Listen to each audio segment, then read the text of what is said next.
வணக்கம் ஜெயம் அக்கௌண்ட்ஸ். இது உங்கள் யூடியூப் சேனல். நம்ம லாஸ்ட் கிளாஸ்ல என்ன பார்த்தோம் அப்படின்னா, பர்ச்சேஸ்ல discount, cash purchase with discount அப்படிங்கிற என்ட்ரி எப்படி போடுறது அப்படின்னு பார்த்தோம்.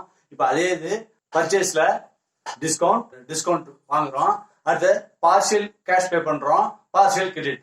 ஸோ 4 ஆங்கிள் அதுல பார்க்க போறோம். நம்ம குட்ஸ் பர்ச்சேஸ்டு ஃப்ரம் மோகன் rupees 3,000 and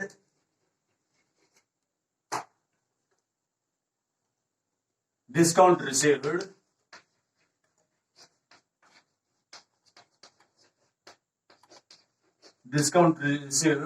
rupees 300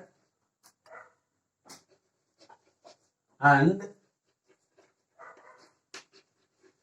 cash paid rupees 2,000. இதுதான் டிரான்சாக்ஷன்.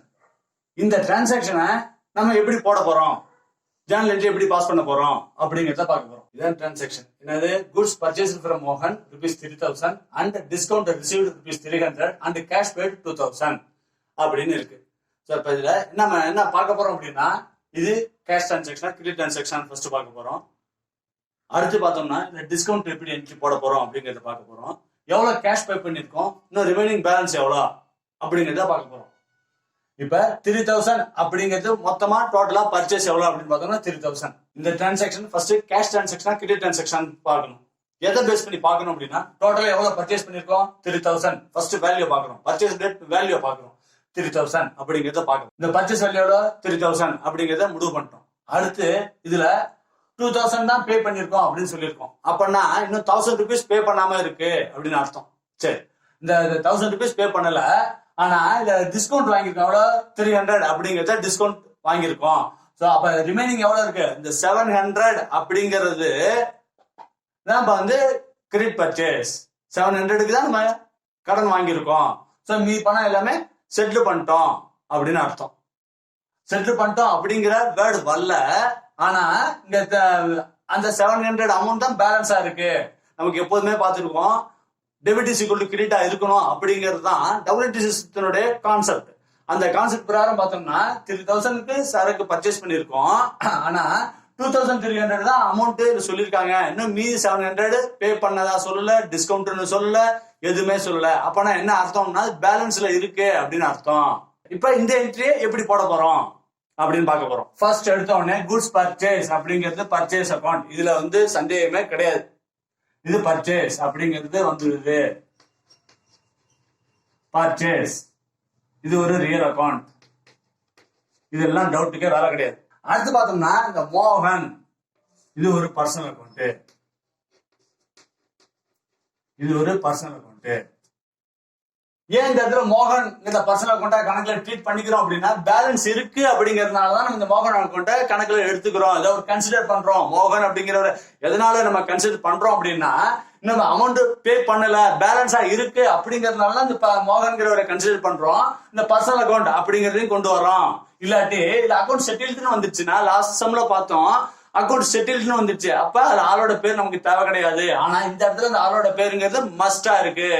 சோ அப்ப இது ஒரு பர்சனல் அக்கௌண்ட் அப்படிங்கறத கன்ஃபார்ம் பண்ணிட்டோம். ஓகேவா? அடுத்து டிஸ்கவுண்ட் ரிசீவ்ட் அப்படின்னு இருக்கு. டிஸ்கவுண்ட் ரிசீவ்ட் எப்போதுமே நம்ம சரக்கு வாங்கும் போது, கொள்முதல் பண்ணும்போது, பர்ச்சேஸ் பண்ணும்போது, பாட் ஆஃப் குட்ஸா இருக்கும்போது நமக்கு இன்கம் வரும். எப்படி இன்கம் வரும்? டிஸ்கவுண்டா அந்த இன்கம்ங்கிறது வரும். சோ அப்ப அந்த டிஸ்கவுண்ட் அப்படிங்கிறது நமக்கு ஒரு கெயின், நமக்கு ஒரு இன்கம். அப்ப இது டிஸ்கவுண்ட் ரிசீவ்ட் அப்படிங்கிறது இதுல வந்துருச்சு. அப்ப இது ஒரு நாமினல் அக்கௌண்ட். இது ஒரு நாமினல் அக்கௌண்ட். இதுல ஒரு ரியல் அக்கௌண்ட் இருக்கு, ஒரு பர்சனல் அக்கௌண்ட் இருக்கு, ஒரு நாமினல் அக்கௌண்ட் இருக்கு. ஓகே, இது வரைக்கும். அடுத்து இப்ப நம்ம இந்த டிரான்சாக்ஷன் பார்த்தோம்னா, லாங் டிரான்சாக்ஷன், பெரிய டிரான்சாக்ஷனை ஸ்பிளிட் பண்ணி பாக்குறோம். அங்கங்கேயும் ஒரு பிரேக் அடிச்சு பாக்குறோம். நம்ம பைபாஸ்ல போயிட்டே இருக்கோம், ஒரு ஸ்பீட் பிரேக்கர் இருந்ததுன்னா என்ன, ஒரு பிரேக் அடிக்கிறோம், திரும்ப போயிட்டே இருப்போம், திரும்ப ஒரு ஸ்பீட் பிரேக்கர். அதே மாதிரி இந்த இதுல இவ்வளவு பெரிய டிரான்சாக்ஷன்ல அங்கங்க நம்ம பிரேக் பண்ணி பாக்குறோம். இந்த குட்ஸ் பர்ச்சேஸ் அப்படிங்கறத ஒண்ணு பிரிச்சுட்டோம், இந்த மோகன் அப்படிங்கிற தனியா பிரிச்சுட்டோம், கேஷ் டிஸ்கவுண்ட் ரிசீவ்ட் அப்படிங்கறது தனியா பிரிச்சுட்டோம். அடுத்து கேஷ் பெய்ட் அப்படின்னு ஒண்ணு இருக்கு. இது ஒரு ரியல் அக்கௌண்ட், இது ஒரு ரியல் அக்கௌண்ட் அப்படின்னு பிரிச்சுட்டோம். இந்த சம்பள பார்த்தோம் அப்படின்னா, நம்மளுடைய டபுள் என்ட்ரி அக்கௌண்டிங் சிஸ்டத்தினுடைய ஒட்டுமொத்த ரூலுமே இங்க வந்துடுச்சு. Personal account, real account, nominal account மூணுமே இந்த இடத்துல வந்துடுச்சு. இது மாதிரி ஒரு 4 சம் போட்டா இந்த டெபிட் கிரெடிட் ரூல் மனப்பாடம் ஆயிடும். எந்த ஒரு டவுட்டுமே இதுக்கு அடுத்தடுத்து வரக்கூடிய சம்பளம் வராது. இந்த கான்செப்ட்ல நம்ம எப்படி இன்னைக்கு பிராக்டிக்கல்ல என்னென்னலாம் பண்ண போறோமோ அதுதான் இதுல பார்க்க போறோம். அதனால தெளிவா பாருங்க. புரியலன்னா ஒரு வாட்டிக்கு 2 வாட்டியா வீடியோ போட்டு பாருங்க. எந்த இடத்துலயும் ஸ்கிப் பண்ணாதீங்க. இந்த அக்கௌண்ட்ஸ் சேனலை பொறுத்த வரைக்கும் எந்த ஒரு இடத்துலயும் ஸ்கிப் பண்ணா இதான் நமக்கு தெரியுமே அதான் நமக்கு தெரியுமே அப்படின்னு ஸ்கிப் பண்ணீங்க அப்படின்னா அதனுடைய பேஸ்ல என்ன சொல்ல வரோம், ஏன் பின்னாடி அது மாறுது அப்படிங்கறதெல்லாம் புரியாம போயிடும். அதனால எந்த ஒரு இடத்துலயும் சேனலை ஸ்கிப் பண்ணாதீங்க. ஸ்கிப் பண்ணாம கண்டினியூவா பாருங்க. இப்ப இது இத்தனை இடத்துல பிரிச்சிருக்கோம். இது ஏதாவது நீங்க ஒரு இடத்துல ஸ்கிப் பண்ணி பாத்தீங்க அப்படின்னா புரியாம போயிடும். இப்ப இந்த பர்ச்சேஸ் அப்படிங்கிறது ஒரு ரியல் அக்கௌண்ட் பார்த்துட்டோம். இதுல ஒரு பர்சனல் அக்கௌண்ட் இருக்கு அப்படின்னு பார்த்துட்டோம். ஒரு நாமினல் அக்கௌண்ட் இருக்கு, ஒரு ரியல் அக்கௌண்ட் இருக்கு. சோ இந்த சம்ல பார்த்தோம் அப்படின்னா 2 ரியல், ஒரு பர்சனல், ஒரு நாமினல் இத்தனை இருக்கு. இப்ப இந்த ரியல் அக்கௌண்ட்டுக்கு ரூல் பாக்குறோம். டெபிட் ரூல் என்ன, கிரெடிட் ரூல் என்ன அப்படின்னு பாக்குறோம். Debit what comes in, what comes in, what goes out credit.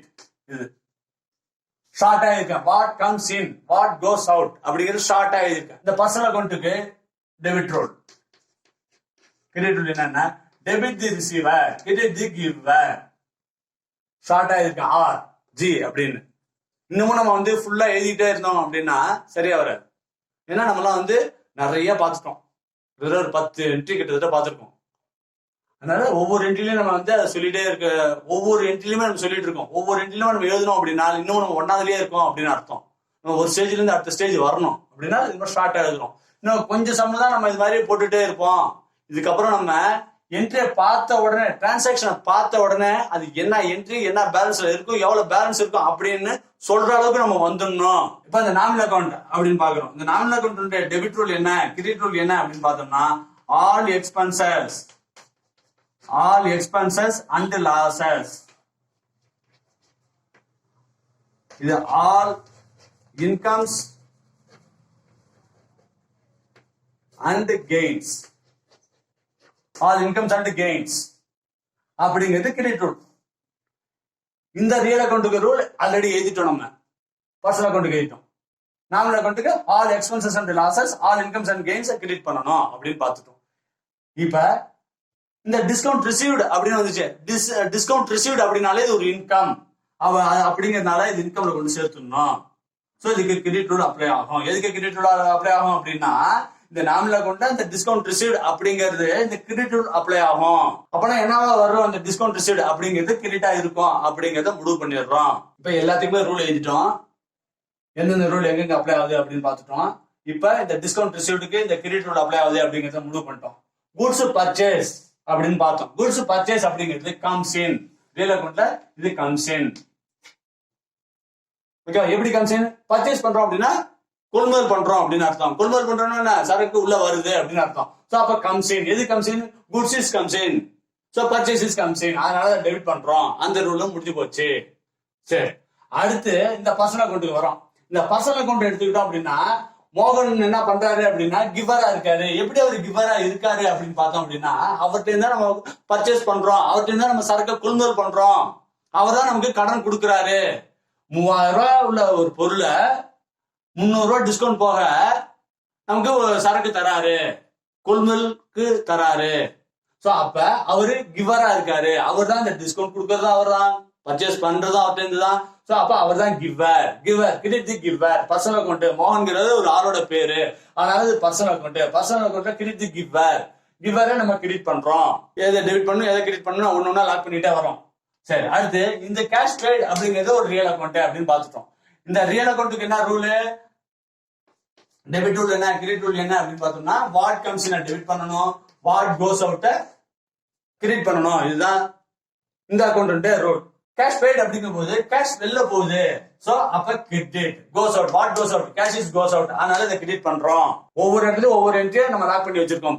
இப்ப இது எல்லாத்தையும் கன்சாலிடேட் பண்ண போறோம். ஃபர்ஸ்ட் டெபிட் எழுதணும், அடுத்து கிரெடிட் எழுதணும். இப்ப இந்த ரூலுக்கு எது எது எங்கெங்க வரும் அப்படிங்கறத நம்ம மார்க் பண்ணிட்டோம். இப்ப ஜேர்னல் என்ட்ரி போட போறோம்.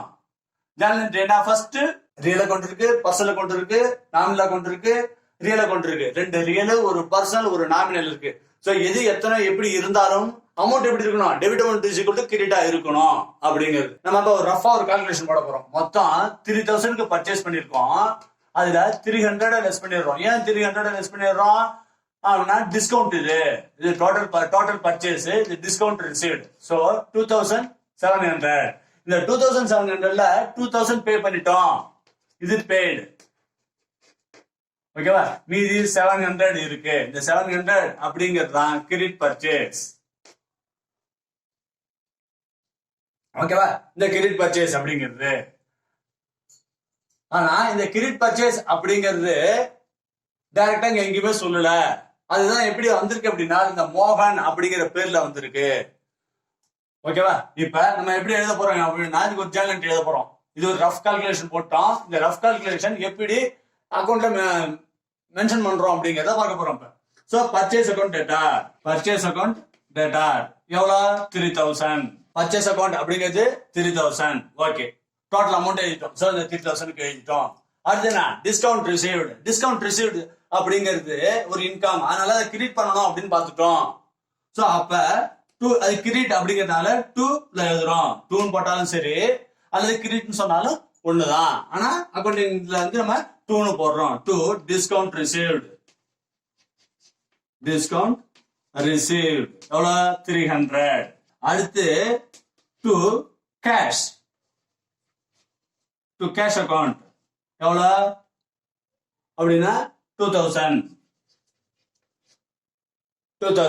கேஷ்ங்கிறது 2000. எப்படி கேஷ்ங்கிறது 2000? கேஷ் பெய்ட் அப்படின்னு சொல்லிட்டோம். கேஷ் பெய்ட கிரெடிட் பண்ணிருக்கோம். What goes out, cash is goes out. அதனால கேஷ கிரெடிட் பண்றோம். So to cash account 2000. அடுத்து டு மோகன் அக்கௌண்ட் எவ்வளவு 700. 700. ஆனா இந்த டிரான்சாக்ஷன் எந்த ஒரு இடத்துலயுமே 700 அப்படிங்கிற வேர்டை மென்ஷன் பண்ணவே இல்லை. மோகனுக்கு நம்ம 700 தான் கொடுக்கணும் இன்னும் பேலன்ஸ் அப்படிங்கிறது எந்த ஒரு இடத்துலயும் சொல்லல.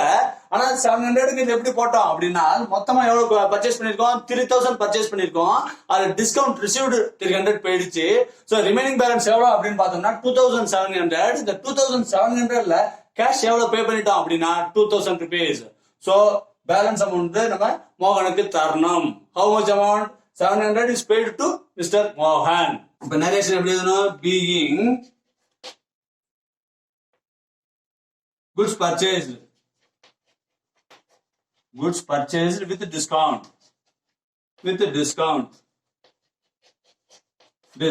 அப்படின்னு எழுதிடுறோம். இது ஏன் பர்ச்சேஸ் அக்கௌண்ட் டெபிட் பண்றோம்? Purchase what comes in, purchases comes in, அதனால அதை டெபிட் பண்றோம். ஓகேவா, டிஸ்கவுண்ட் ரிசீவ்ட் அப்படிங்கிறது ஒரு இன்கம், அதனால அதை கிரெடிட் பண்றோம். டிஸ்கவுண்ட் அக்கௌண்ட் கிரெடிட் பண்றோம். எவ்வளவு அமௌண்ட்? இந்த 300க்கு. அடுத்து கேஷ் எவ்வளவு பே பண்றோம்? 2000 பே பண்றோம். அதனால டு கேஷ் அக்கௌண்ட். ஏன் கேஷ் அக்கௌண்ட் கிரெடிட் பண்றோம் அப்படின்னா what goes out, cash is goes out, அதனால 2000 கிரெடிட் பண்றோம். சோ ரிமைனிங் எவ்வளவு இருக்கு? 700 அப்படிங்கிறது நாம மோகனுக்கு தர வேண்டிய அமௌண்ட். ஓகேவா, இதுதான் இந்த என்ட்ரி. இதுக்கு ஒரு நரேஷன் எழுதுறோம். Being goods purchased from purchased. Narration என்ன? Being goods purchase with discount அமௌண்டோட நம்ம இந்த சரக்கை வாங்கியிருக்கோம் அப்படின்னு எழுதுறோம். இந்த நரேஷன் இது. ஸோ இந்த என்ட்ரியில உங்களுக்கு எதுவும் டவுட் இருக்காது நினைக்கிறேன். டவுட்னா நீங்க கமெண்ட்ல சொல்லலாம். இது ஒரு பெரிய டிரான்சாக்ஷன். இதே மாதிரி இன்னொரு டிரான்சாக்ஷன்ல நம்ம இன்னொரு அடுத்த கிளாஸ்ல பார்க்கலாம். தேங்க்யூ. சேனலை லைக் பண்ணுங்க, ஷேர் பண்ணுங்க, கமெண்ட் பண்ணுங்க, சப்ஸ்கிரைப் பண்ணுங்க. ப்ரீவியஸ் கிளாஸுடைய லிங்கை டிஸ்கிரிப்ஷன் பாக்ஸ்ல கொடுத்துருக்கேன். உங்களுடைய டவுட்ஸ் எதுவாக இருந்தாலும் கமெண்ட்ல கேளுங்க. அது இல்லாம டெலிகிராம்ஸுடைய லிங்க்கும் கொடுத்துருக்கேன், அதுலயும் உங்க டவுட்டை கேட்கலாம். Okay, thank you.